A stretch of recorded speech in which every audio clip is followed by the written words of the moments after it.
Hi friends, welcome back to Anoop kitchen. ಇವತ್ತು ಸೂಪರಾಗಿ ಟೇಸ್ಟಿಯಾಗಿರುವಂತಹ ದೋಸೆ ಮತ್ತು ದೋಸೆ ಕಾಂಬಿನೇಷನ್ ಆಗಿ ಮೆಂತ್ಯ ಸೊಪ್ಪಿನ ಎಗ್ ಬುರ್ಜಿ ಯಾವ ರೀತಿ ಮಾಡೋದು ಅಂತ ನೋಡೋಣ ಬನ್ನಿ. ದಿನಾಗ್ಲೂ ಒಂದೇ ಥರ ಎಗ್ ಬುರ್ಜಿ ಮಾಡಿ ಬೇಸರ ಆಗೈತಾ? ಇವತ್ತು ಮೆಂತ್ಯ ಸೊಪ್ಪು ಬಳಸಿ ಹೋಟೆಲ್ ರುಚಿಗಿಂತನೂ ಸೂಪರಾಗಿ ಹೆಲ್ತಿಯಾಗಿ ಮೆಂತ್ಯ ಸೊಪ್ಪಿನ ಎಗ್ ಬುರ್ಜಿ, ಜೊತೆಗಂತೂ ಬಿಸಿ ಬಿಸಿ ದೋಸೆ ಇದ್ಬಿಟ್ರಂತೂ ಸೂಪರಾಗಿರುತ್ತೆ. ಈ ಕಾಂಬಿನೇಷನ್ನ ಒಮ್ಮೆ ನೀವು ಟ್ರೈ ಮಾಡಿ, ಪದೇ ಪದೇ ಟ್ರೈ ಮಾಡ್ತೀರ, ಅಷ್ಟು ಟೇಸ್ಟಿಯಾಗಿರುತ್ತೆ. ಈ ವಿಡಿಯೋನ ಎಲ್ಲೂ ಸ್ಕಿಪ್ ಮಾಡಿದೆ ಕೊನೆವರೆಗೂ ನೋಡಿ. ಹಾಗೆ ಈ ವಿಡಿಯೋನ ನಿಮ್ಮ ಫ್ಯಾಮಿಲಿ ಫ್ರೆಂಡ್ಸ್ಗೆ ಶೇರ್ ಮಾಡೋದು ಮಾತ್ರ ಮರಿಬೇಡಿ. ಮತ್ತು ಇವಾಗ ಯಾವ ರೀತಿ ಮಾಡೋದು ನೋಡೋಣ ಬನ್ನಿ. ಫಸ್ಟು ನಾನು ಗ್ಯಾಸ್ ಹಚ್ಚಿ ಒಂದು ಕಡಾಯಿ ಇಟ್ಕೊಂಡಿದ್ದೀನಿ. ಅದಕ್ಕೆ 1-2 ಸ್ಪೂನ್ ಆಗೋಷ್ಟು ಆಯಿಲ್ ಹಾಕ್ಕೊಂಡಿದ್ದೀನಿ. ಆಯಿಲು ಸ್ವಲ್ಪ ಬಿಸಿ ಆಗಬೇಕು. ಬಿಸಿ ಆಗಾದಮೇಲೆ 1 ಸ್ಪೂನ್ ಆಗೋಷ್ಟು ಜೀರಿಗೆ ಹಾಕ್ಕೊತಾ ಇದ್ದೀನಿ. ಜೀರಿಗೆ ಹಾಕಾದ್ಮೇಲೆ ಜೀರಿಗೆ ಚೆನ್ನಾಗಿ ಸ್ವಲ್ಪ ಫ್ರೈ ಆದಮೇಲೆ 2 ದಪ್ಪವಾಗಿರುವಂತಹ ಈರುಳ್ಳಿ ಹಾಕ್ಕೊಂಡಿದ್ದೀನಿ. ಜೊತೆಗೇ ಒಂದು ಖಾರಕ್ಕೆ 3 ಮೆಣಸಿನ್ಕಾಯಿ ಹಾಕ್ಕೊಂಡಿದ್ದೀನಿ, ಹಸಿರು ಮೆಣಸಿನ್ಕಾಯಿ. ಇದನ್ನು ಹಾಕ್ಕೊಂಡು ಹೈ ಫ್ಲೇಮಲ್ಲೇ ಚೆನ್ನಾಗಿ ಇದನ್ನು ಫ್ರೈ ಮಾಡ್ಕೊಬೇಕು. ಈರುಳ್ಳಿ ಸ್ವಲ್ಪ ಬಣ್ಣ ಬದಲಾಗಬೇಕು, ಅಲ್ಲಿವರೆಗೂ ಸುಧಾ ಫ್ರೈ ಮಾಡ್ಕೊತಾ ಇದ್ದೀನಿ. ಸ್ನಾಯುಗಳ ಬೆಳವಣಿಗೆಗೆ ಬಲಪಡಿಸಲು ಸಹಾಯಕಾರಿಯಾಗುತ್ತೆ ಈ ಮೊಟ್ಟೆ. ಮತ್ತು ಈ ಎಗ್ ಬುರ್ಜಿ ಮಾಡಿ ತಿನ್ನೋದ್ರಿಂದ ಹೊಟ್ಟೆ ತುಂಬುವಂತಹ ಅನುಭವನ ನೀಡುತ್ತೆ. ಪದೇ ಪದೇ ಹಸಿವಾಗೋದಿಲ್ಲ ಎಗ್ ಬುರ್ಜಿ ತಿಂದರೆ. ಇದರಲ್ಲಿ ಜಾಸ್ತಿ ವಿಟಮಿನ್ ಡಿ ಮತ್ತು B12 ಇದೆ. ಇದು ಮೂಳೆಗಳ ಆರೈಕೆ ಮತ್ತು ದೇಹಕ್ಕೆ ಅಗತ್ಯವಾದ ಶಕ್ತಿ ನೀಡಲು ಸಹಕಾರಿಯಾಗುತ್ತೆ ಇದು ಎಗ್ ಬುರ್ಜಿ. ನೋಡಿ, ಈರುಳ್ಳಿ ಚೆನ್ನಾಗಿ ಫ್ರೈ ಆಗಿದೆ. ಫ್ರೈ ಆದಮೇಲೆ ನಾನಿಲ್ಲಿ ಒಂದು ಮೀಡಿಯಮ್ ಸೈಜ್ ಟೊಮೊಟೊ ಹಾಕ್ಕೊಂಡಿದ್ದೀನಿ. ತುಂಬ ರುಚಿಯಾಗಿರುತ್ತೆ ಫ್ರೆಂಡ್ಸ್ ಟೊಮೊಟೊ ಹಾಕೋದ್ರಿಂದ.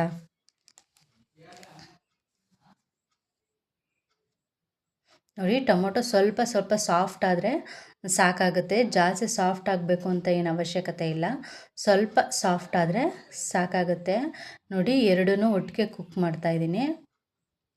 ನೆಕ್ಸ್ಟು ಇಲ್ಲಿ ಸ್ವಲ್ಪ ಮೆಂತ್ಯ ಸೊಪ್ಪು ಹಾಕ್ಕೊಂಡಿದ್ದೀನಿ.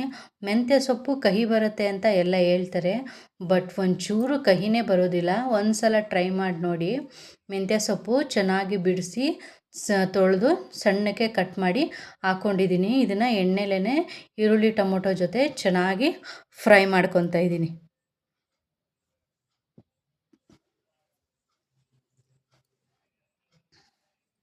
ನೋಡಿ, ಚೆನ್ನಾಗಿ ಈರುಳ್ಳಿ ಟೊಮೊಟೊ ಮೆಂತ್ಯ ಸೊಪ್ಪು ಎಲ್ಲ ಹೊಂದ್ಕೊಂಡಿದೆ. ನೀಟಾಗಿ ಚೆನ್ನಾಗಿ ಫ್ರೈ ಮಾಡಿದಾದ್ಮೇಲೆ ಇದಕ್ಕೆ ಈಗಲೇ ರುಚಿಗೆ ಎಷ್ಟು ಬೇಕು ಅಷ್ಟು ಉಪ್ಪು ಹಾಕ್ಕೊಬೇಕು. ಆದಷ್ಟು ಉಪ್ಪನ್ನ ಇದಕ್ಕೆ ಸ್ವಲ್ಪ ಕಡಿಮೆ ಹಾಕ್ಕೊಳ್ಳಿ, ಆವಾಗ ಚೆನ್ನಾಗಿರುತ್ತೆ. ಜಾಸ್ತಿ ಉಪ್ಪು ಹಾಕ್ಬಿಟ್ಟಾಗ ಚೆನ್ನಾಗಿರೋದಿಲ್ಲ, ಏಕೆಂದರೆ ಮೆಂತ್ಯ ಸೊಪ್ಪೆಲ್ಲ ಬಾಡೋಗ್ಬಿಡುತ್ತೆ ಅಲ್ವಾ. ನಾವು ಜಾಸ್ತಿ ಉಪ್ಪು ಹಾಕ್ಬಿಟ್ರೆ ಉಪ್ಪಾಗ್ಬಿಡುತ್ತೆ. ಸ್ವಲ್ಪನೇ ಉಪ್ಪು ಹಾಕ್ಕೊಳ್ಳಿ, ರುಚಿಗೆ ಎಷ್ಟು ಬೇಕೋ ಅಷ್ಟು ಉಪ್ಪು ಹಾಕಾದ್ಮೇಲೆ ನೋಡಿ ಚೆನ್ನಾಗಿ ಫ್ರೈ ಮಾಡ್ಕೊಬೇಕು. ಎಲ್ಲ ಉಪ್ಪು ಎಲ್ಲ ನೀಟಾಗಿ ಹೊಂದ್ಕೊಬೇಕು, ಅಲ್ಲಿವರೆಗೂ ಚೆನ್ನಾಗಿ ಫ್ರೈ ಮಾಡ್ಕೊಬೇಕು. ನೋಡಿ, ಸೊಪ್ಪು ಎಲ್ಲ ಬೆಂದಿದೆ ನೀಟಾಗಿ, ಚೆನ್ನಾಗಿರುತ್ತೆ. ಇದು ದೋಸೆಗೆ, ಆಮೇಲೆ ಚಪಾತಿಗೆ, ವೈಟ್ ರೈಸ್ಗೆ, ಈಗ ಅನ್ನ ರಸಂ ಮಾಡಿದ್ದೀನಿ ನೆಂಚ್ಕೊಳ್ಳೋಕ್ಕೆ, ಎಲ್ಲದಕ್ಕೂ ಸೂಪರಾಗಿರುತ್ತೆ ಕಾಂಬಿನೇಷನು. ಒಂದೇ ಒಂದು ಸಲ ಟ್ರೈ ಮಾಡಿ, ಪದೇ ಪದೇ ಇದನ್ನೇ ಮಾಡ್ತೀರಾ ನೀವು.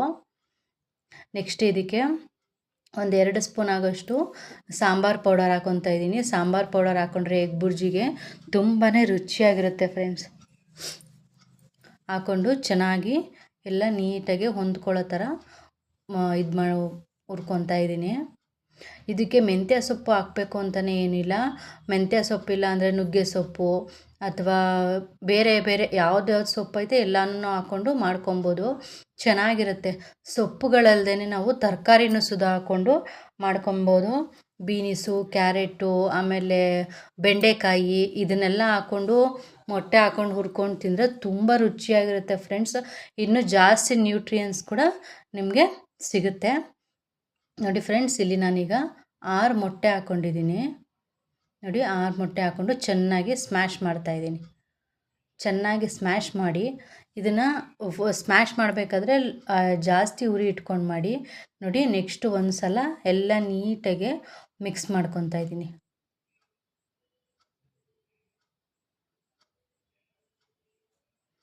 ನೋಡಿ ಎಷ್ಟು ನೀಟಾಗಿ ಮಿಕ್ಸ್ ಆಗ್ತಾಯಿದೆ ಎಲ್ಲ. ಇದು ಮಿಕ್ಸ್ ಆದಮೇಲೆ ಲೋ ಫ್ಲೇಮಲ್ಲೇ ಒಂದು 10 ನಿಮಿಷ ಹಾಗೆ ಬಿಟ್ಬಿಡಬೇಕು. ಹಾಗೆ ಬಿಟ್ಟಾದಮೇಲೆ ನೋಡಿ ಎಷ್ಟು ನೀಟಾಗಿ ಕುಕ್ ಆಗಿದೆ ಫ್ರೆಂಡ್ಸ್. ಈ ಥರ ಚೆನ್ನಾಗಿ ಹುರ್ಕೊಬೇಕು. ಫುಲ್ಲು ಉಡುಬುಡಿಯಾಗಿ ಆಗಬೇಕು. ಆವಾಗ ಎಗ್ ಬುರ್ಜಿ ತುಂಬ ಚೆನ್ನಾಗಿರುತ್ತೆ. ಸಣ್ಣ ಸಣ್ಣಕ್ಕಾಗಬೇಕು, ಆಗ ಚೆನ್ನಾಗಿರುತ್ತೆ. ದಪ್ಪ ದಪ್ಪ ಇದ್ದರೆ ಅದಷ್ಟು ಚೆನ್ನಾಗಿರಲ್ಲ. ಎಗ್ ರೈಸ್ಗೆಲ್ಲ ದಪ್ಪ ದಪ್ಪ ಇದ್ದರೆ ಚೆನ್ನಾಗಿರುತ್ತೆ. ಬಟ್ ಎಗ್ ಬುರ್ಜಿ ಅಂತಂದರೆ ಫುಲ್ಲು ಸಣ್ಣಕ್ಕಾಗಬೇಕು ಮೊಟ್ಟೆ ಚೂರುಗಳು ನೋಡಿ ಈ ಥರ. ಆವಾಗ ತುಂಬಾ ರುಚಿಯಾಗಿರುತ್ತೆ.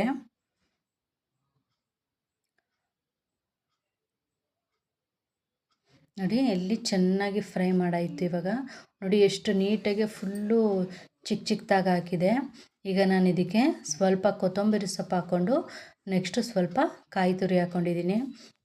ಫ್ರೆಂಡ್ಸ್, ಎಗ್ ಬುರ್ಜಿಗೆ ಆದಷ್ಟು ತೆಂಗಿನಕಾಯಿ ತುರಿ ಹಾಕ್ಬಿಟ್ರೆ ತುಂಬಾ ರುಚಿಯಾಗಿರುತ್ತೆ. ನಾನು ಆಲ್ರೆಡಿ ಇನ್ನೊಂದು ಪ್ರೀವಿಯಸ್ ವೀಡಿಯೋದಲ್ಲೂ ಎಗ್ ಬುರ್ಜಿಗೆ ನಾನು ತೆಂಗಿನಕಾಯಿ ಹಾಕಿದ್ದೀನಿ.